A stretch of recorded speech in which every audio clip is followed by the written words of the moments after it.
মাশরুমের অনেক রকমের রেসিপি তো আপনারা ট্রাই করেছেন, চলুন আজকে কিছু নতুন ট্রাই করা যাক। বাইরেটা হবে ক্রিস্পি আর ভেতরটা হবে চিজি। বাই দ্য ওয়ে, আমি আপনাদের Trisha and welcome to my channel Trisha tasty ট্রিটে। আর আজকে আমি বানাচ্ছি ক্রিস্পি চিজি মাশরুম। তাহলে চলুন শুরু করা যাক। ক্রিস্পি চিজি মাশরুম বানানোর জন্য আমি এখানে 200 গ্রাম মতো মাশরুম নিয়ে নিয়েছি।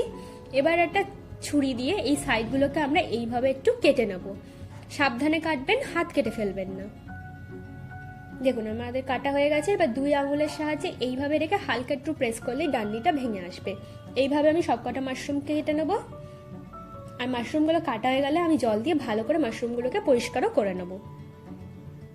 এবার একটা চপারের মধ্যে 6টা রসুনের কোয়া, 2টো কাঁচা লঙ্কা, 2 চামচ মতো গাজর, হাফ পেঁয়াজ, হাফ চামচ মতো আদা আর ওই ডান্ডিগুলোকে দিয়ে ভালো করে চপ করে নেব।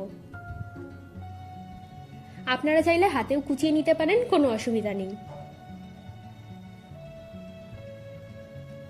দেখুন আমাদের চপ করা হয়ে গেছে। এবার প্যানের মধ্যে 2 চামচ মতো সাদা তেল দিয়ে দেবো। আর পেঁয়াজের কুচিগুলো এবার আমরা তেলটা গরম হলে ওর মধ্যে ঢেলে দেবো। এবার আমরা এগুলোকে ভালো করে প্রথমে ভেজে নিচ্ছি। এরপর আমি এর মধ্যে স্বাদ মতো নুন, হাফ চামচ মতো গোলমরিচের গুঁড়ো, হাফ চামচ চিলি ফ্লেক্স আর হাফ চামচ মতো অরিগানো দিয়ে দেবো। দিয়ে ভালো করে মিশিয়ে নিচ্ছি। এবার আমি এর মধ্যে চিজ দিয়ে দেবো। আচ্ছা, চিজের পরিমাণটা আমি বলছি না, আপনাদের পছন্দ মতো কম বেশি আপনাদের ইচ্ছে মতো দিয়ে নেবেন। এই সময় গ্যাসটাও কিন্তু অফ করে দেবেন। এবার আমরা পুরটাকে ঠান্ডা করে নেব। এবার একটা বাটিতে 3 চামচ ময়দা, স্বাদ মতো নুন আর 1 চামচ মতো গোলমরিচের গুঁড়ো দিয়ে দেবো। দিয়ে অল্প অল্প করে জল দিয়ে আমি একটা ব্যাটার বানিয়ে নেব।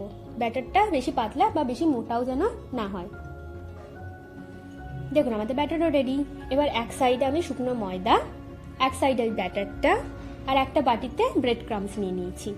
এবার মাশরুমের মধ্যে আমি পুরটাকে এইভাবে ভরে দেবো আর এইভাবে সবকটা মাশরুমই রেডি করে নেব।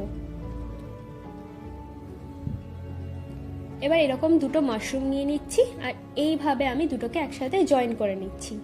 জয়েন করার জন্য আমি এখানে একটা টুথপিক নিয়ে নিয়েছি আর মাঝখান দিয়ে আমি এইভাবে দুটোকে গেঁথে দিচ্ছি, যাতে দুটো একসাথে জুড়ে থাকে, খুলে না যায়। এবার আমি এইভাবে সবকটা মাশরুম করে নেব। এবার প্রথমে আমি ময়দার মধ্যে এটাকে কোট করে নিচ্ছি। এরপর আমি ব্যাটারটার মধ্যে কোট করে নেব আর এক্সেস যে ব্যাটারটা আছে সেটাকে আমি একটু ঝরিয়ে নিচ্ছি এইভাবে। এবার আমি এর মধ্যে বিস্কুটের গুঁড়োর মধ্যে দিয়ে দেবো, এটা দিয়ে ভালো করে কোট করে নেব। আপনারা চাইলে ডাবল কোট করতে পারেন, আমি এখানে সিঙ্গেল কোট করলাম। এইভাবে আমি বাকি মাশরুমগুলোকেও করে নিচ্ছি।